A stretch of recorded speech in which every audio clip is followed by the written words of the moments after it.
Este programa tem o apoio de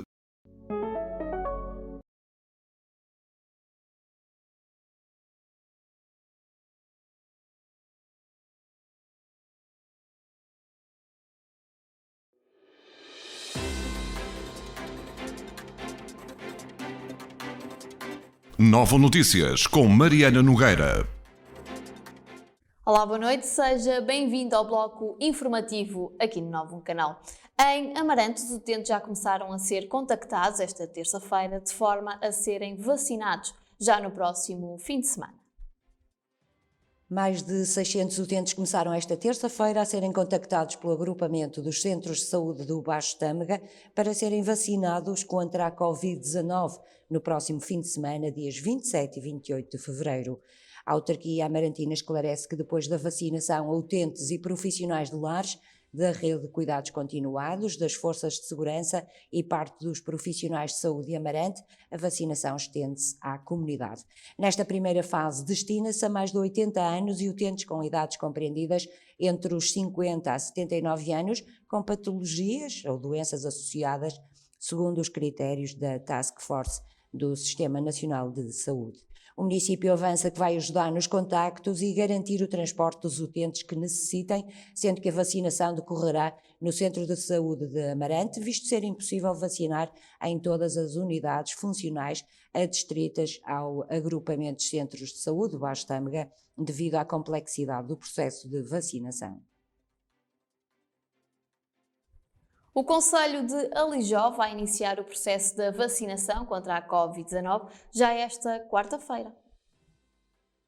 O Concelho de Alijó inicia amanhã o processo de vacinação contra a Covid-19. Para o efeito, a autarquia instalou um centro de vacinação na sede do Concelho, no pavilhão municipal de Alijó, que vai permitir garantir um serviço de proximidade e uma resposta adequada às necessidades dos municípios. Citado em comunicado, o Presidente da Câmara Municipal de Alijó, José Rodrigues Paredes, defende que a opção de fazer o processo de vacinação na sede do Concelho teve como princípio subjacente evitar que os municípios tivessem de fazer viagens longas até ao centro de vacinação distrital.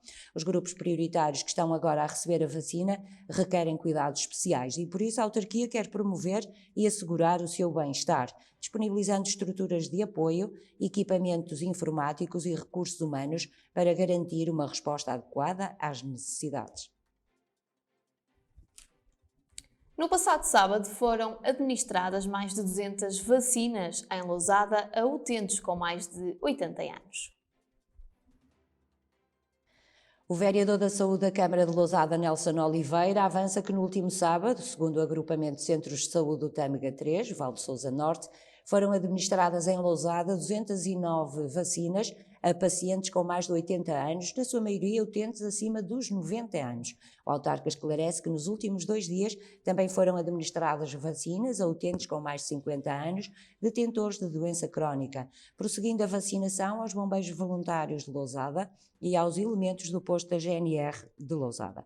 O responsável pela pasta da saúde da autarquia lousadense confirma, com base em informações do agrupamento dos centros de saúde, que na próxima semana estes números deverão duplicar, salientando ser importante que as pessoas permaneçam tranquilas e aguardem a sua convocatória.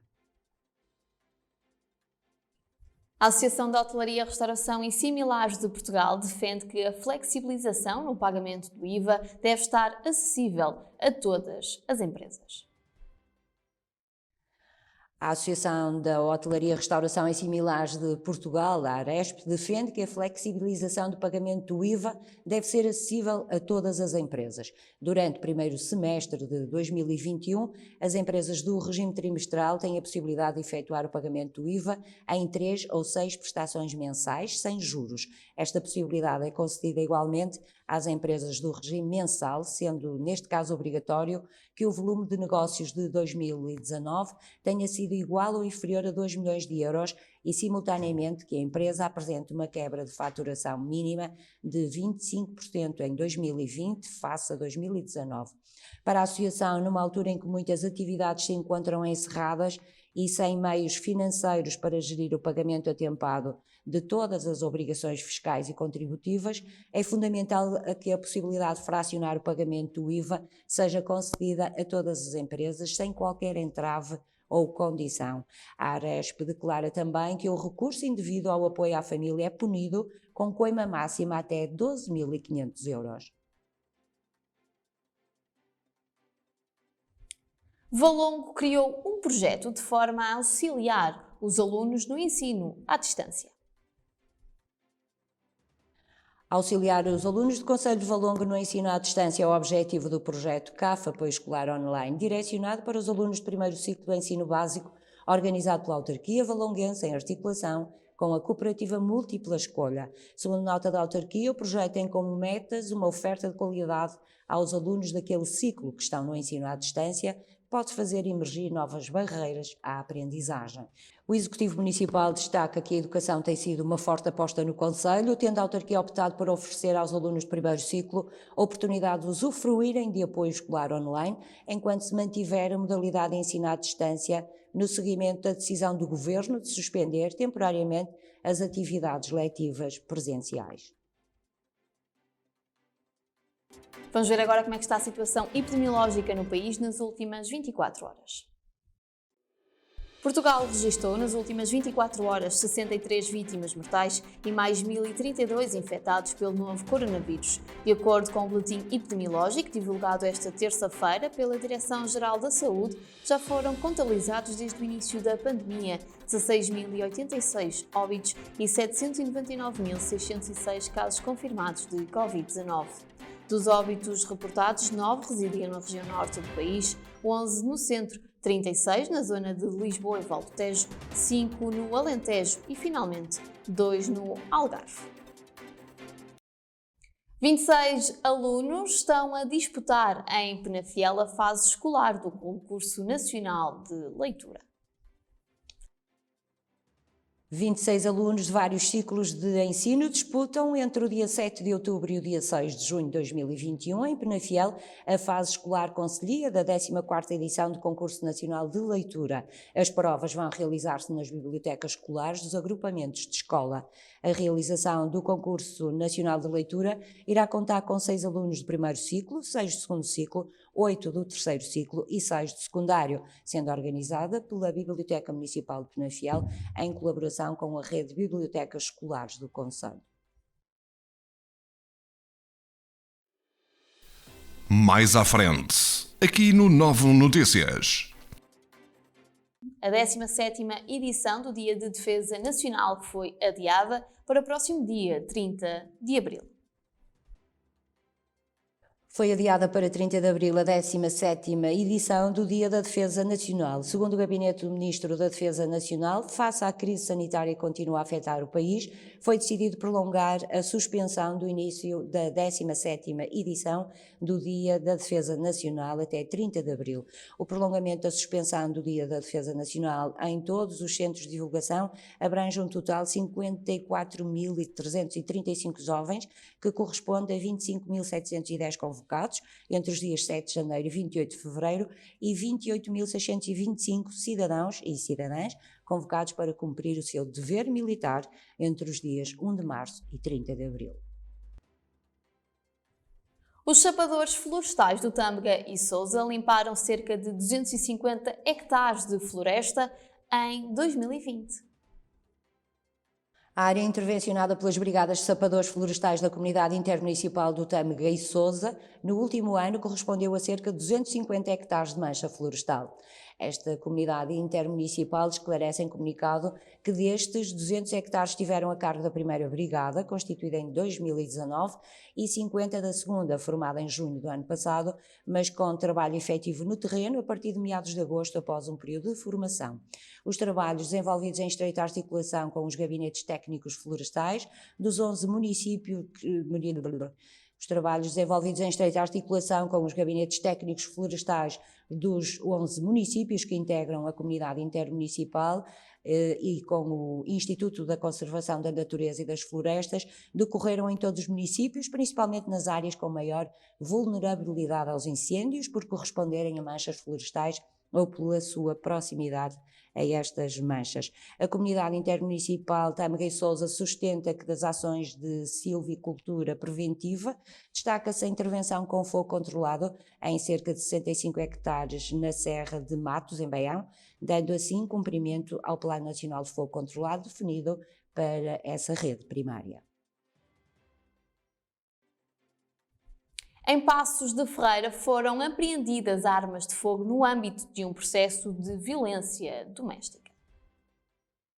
O Comando Territorial do Porto, através do Núcleo de Investigação e Apoio a Vítimas Específicas, de Penafiel, apreendeu várias armas de fogo no concelho de Passos de Ferreira. Segundo a GNR, no âmbito de um processo de violência doméstica, os militares da Guarda apuraram que, no decorrer do ano passado, o suspeito, de 27 anos, manteve uma relação amorosa com a vítima, de 30, período durante o qual adotou uma atitude agressiva para com esta, sujeitando-a a agressões, injúrias e ameaças, levando-a a viver num clima de constante terror e a temer pela própria vida. A Guarda informa que durante as diligências policiais foi realizada uma busca domiciliária que resultou na apreensão de várias armas de fogo e de munições de diferentes calibres.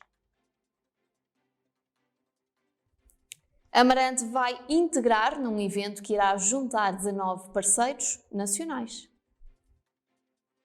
A cidade de Amarante é uma das 19 parceiras nacionais que irá participar na Maratona das Transferências do Urbact Online, num laboratório de aprendizagem que tem como finalidade criar competências e promover a coesão na Europa, agendado para o dia 4 de março. A Maratona das Transferências realiza-se online e conta com a participação dos 19 parceiros nacionais que vão partilhar as experiências e resultados da atividade da rede de transferência Urbact. Amarante vai integrar a sessão sobre o ambiente e partilhar a sua experiência na rede BiPetNet, enriquecer a selva urbana com as abelhas. Mais à frente, aqui no 9 Notícias. Um jovem especialista em vitrinismo está a preparar um manual de forma a ajudar o comércio a crescer e a atrair clientes. Bruno Monteiro, um jovem vitrinista residente no Porto, mas com ligações a Paredes e Passos de Ferreira, onde dá a formação, vai lançar um manual tendo como foco a área do visual merchandising e de que forma esta técnica pode ajudar o comércio local e os proprietários dos estabelecimentos a transformarem os seus espaços em verdadeiros pontos de venda para os clientes. O manual está em processo de impressão, mas o autor acredita que será apresentado assim existam condições e a crise sanitária continua a assolar o país o permitam. Ao Novo Canal, o jovem, que trabalha também em produções fotográficas, realçou que esta obra combina estratégias de marketing com comunicação social, design de interiores e outras áreas, sendo o visual merchandising uma estratégia que permite potenciar e valorizar os produtos, as marcas, tornando os espaços mais atrativos e atraindo clientes e potenciando o comércio local. Este bloco informativo faz agora uma pausa de 30 segundos para compromissos publicitários. Fique desse lado que eu volto já. Como diz o ditado, quando se fecha uma porta, abre-se uma janela. Esta é a janela da nossa casa. É aqui que os nossos dedicados colaboradores continuam a servir o que tanto gosta. Pelo bem deles e de todos os que têm que sair para servir os outros e o país, mantemos abertos, além do McDelivery, o McDrive. Para que mesmo em momentos como este, todos possamos partilhar bons momentos, mas em casa. Em breve, voltaremos a recebê-lo na nossa, com o sorriso de sempre. Vamos ver agora uma entrevista que a nossa jornalista Emília Maia fez a Carlos Seabra, vice-presidente do União Sport Clube de Paredes e também responsável pela secção de hóquei em patins, que nos falou sobre o replaneamento para a conclusão da presente época do campeonato da 2ª Divisão de hóquei em patins. Federação Portuguesa de Patinagem avança com replaneamento para a conclusão da presente época do Campeonato da 2ª Divisão de Hóquei Patins. No passado dia 18 foi realizada uma reunião por videoconferência com os clubes da 2ª Divisão para discussão sobre a continuidade do campeonato, logo que seja possível. Alguns clubes queixam-se que não houve condições para manifestarem a sua opinião ou para discutirem as circunstâncias com que se podem deparar mal o campeonato recomece, como por exemplo os jogos em atraso, tendo em consideração que o planeamento agora apresentado tem um calendário muito à justa. Planear o final da época em tão curto espaço de tempo e com tantas incertezas poderá ser imprudente e acrescenta dificuldades e instabilidade aos clubes e aos atletas. Esta é a opinião transmitida por alguns clubes. Carlos Seabra, vice-presidente do União Sport Clube de Paredes e responsável pela secção de hóquei patins, em entrevista ao Novo Canal, afirma que a Federação Portuguesa de Patinagem deveria promover a discussão de todos os aspectos subjacentes à competição desta modalidade, assim que seja levantada a suspensão dos jogos.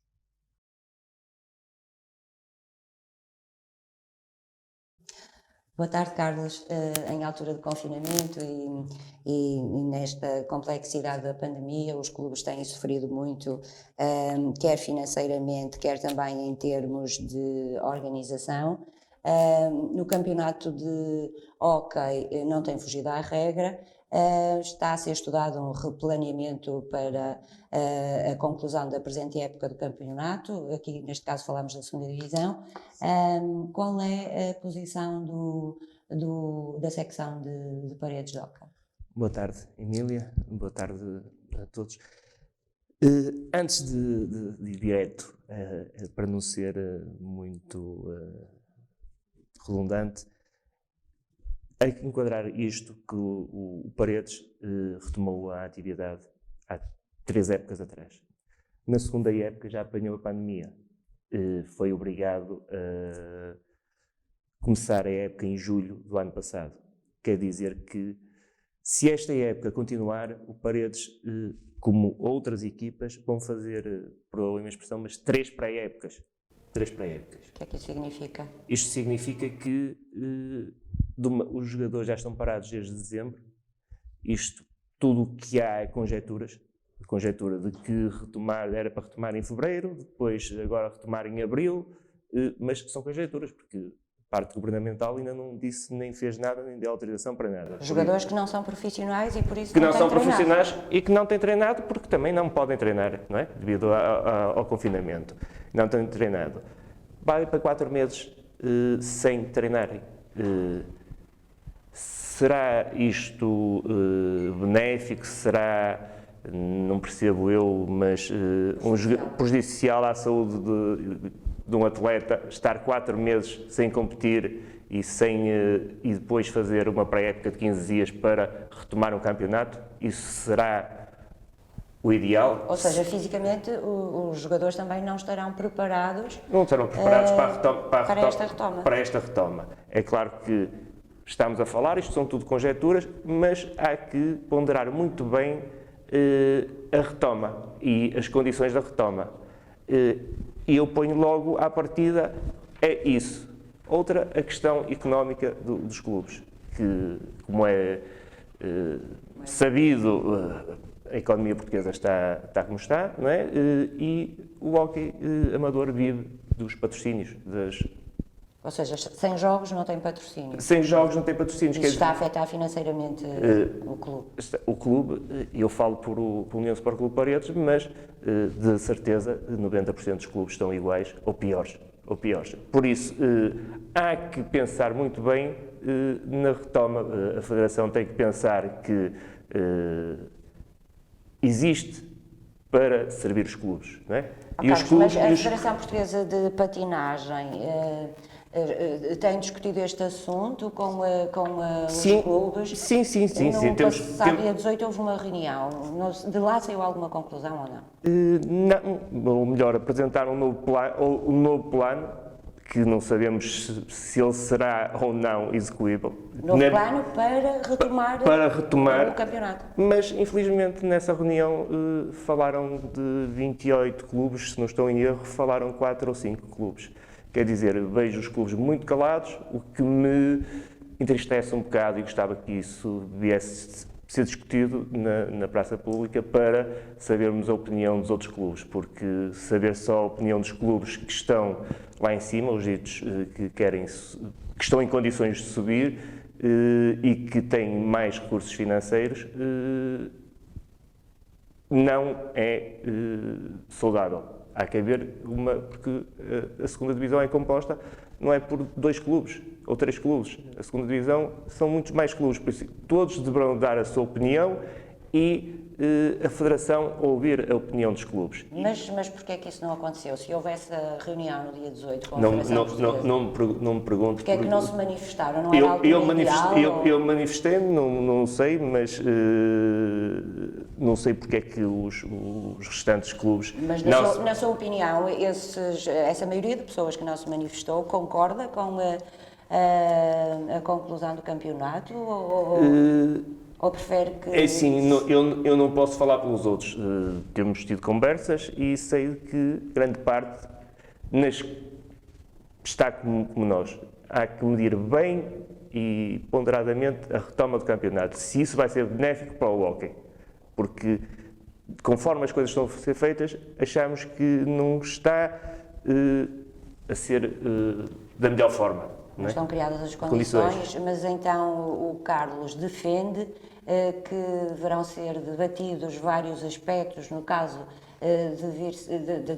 da Federação optar pela conclusão do campeonato, deverão ser discutidos aspectos que tenham a ver com as condições em que este campeonato vai continuar. Retomar isto porque, é assim, os clubes estão sem quaisquer recursos financeiros.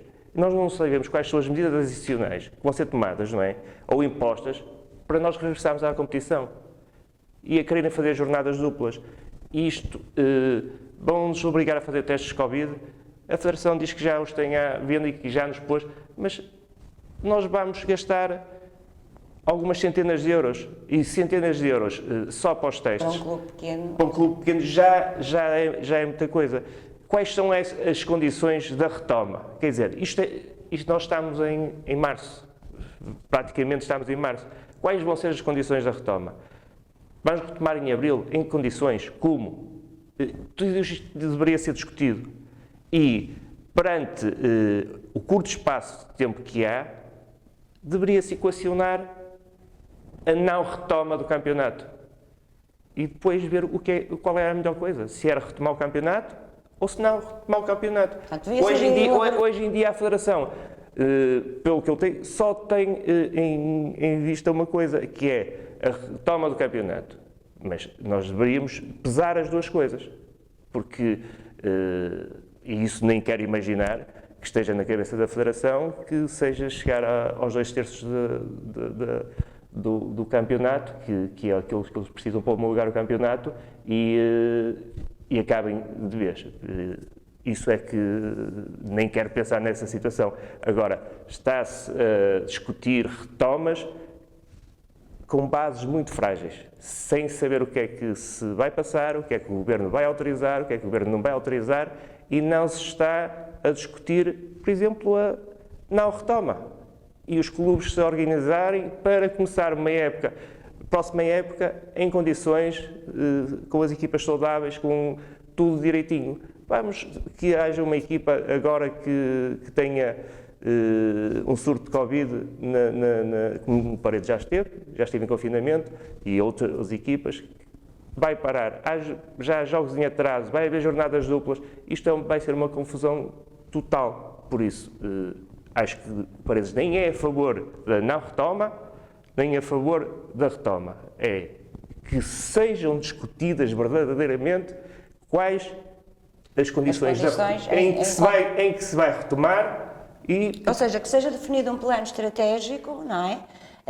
Que contemple todas as condições para, no caso de se retomar o campeonato, haver segurança e todos os clubes. Mas isto é assim, mas como é que se vai discutir se nós não sabemos? Nós estamos a fazer planos, porque nós não sabemos quando é que vai acabar o confinamento, quando é que o Governo nos vai autorizar. É o que o Carlos disse, são meras conjecturas. Estamos a fazer conjecturas.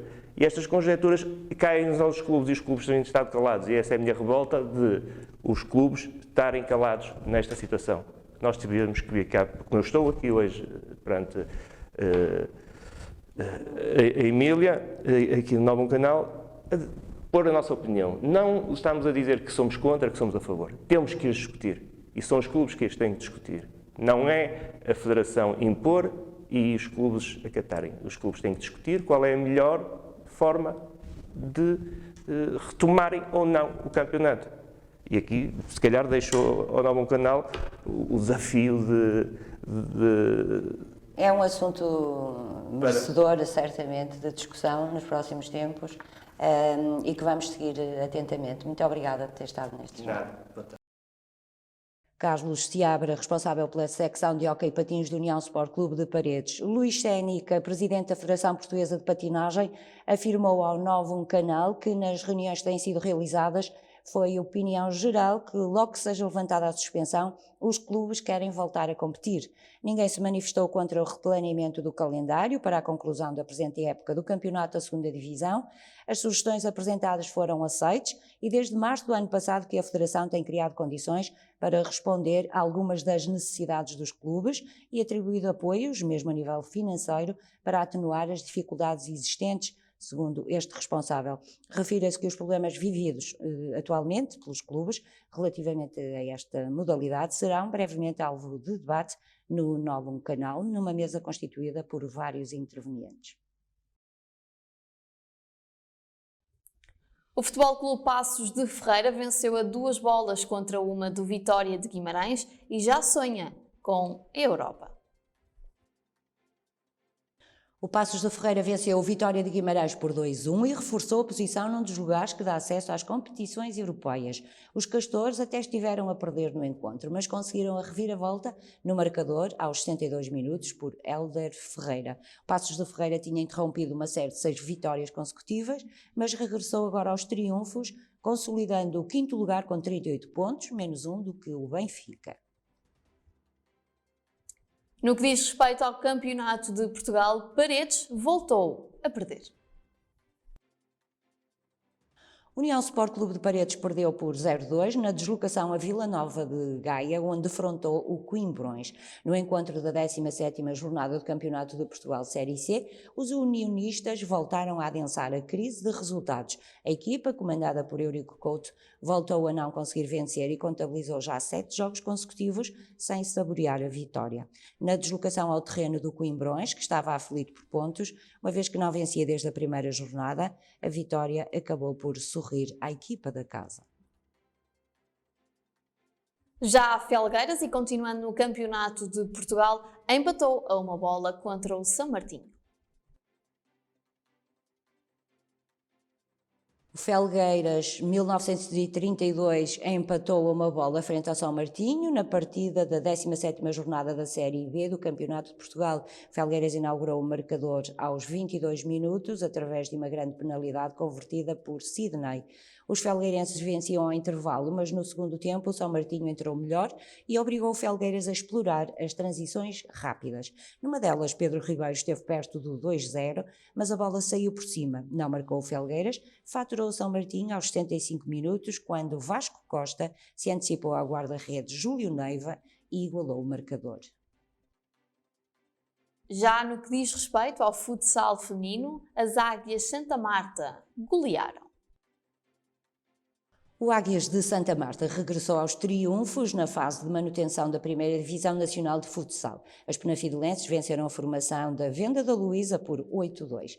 A equipa de Penafiel assumiu o jogo, com mais passe de bola e um jogo mais perigoso junto à baliza contrária.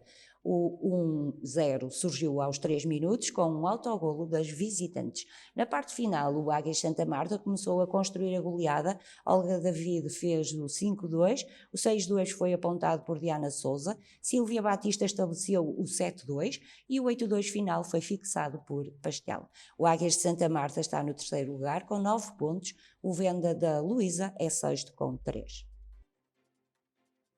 Vamos ver agora quais é que são as previsões da meteorologia para os próximos 2 dias.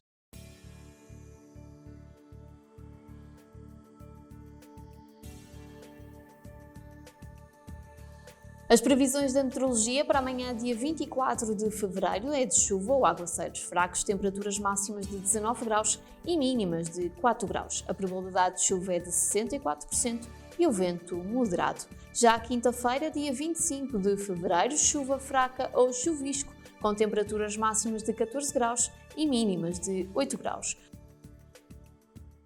E chega assim ao fim o bloco informativo aqui no Novo Canal. Já sabe, pode continuar a acompanhar tudo o que se passa na sua região em novonoticias.pt. Antes de me despedir, relembro que já a seguir pode ver o programa Democracia em Debate com o Dr. António Cunha. Portanto, é uma ótima sugestão para continuar na nossa companhia. Nós regressamos amanhã às 19h30 para lhe trazer mais notícias da região. Tenha agora uma boa noite.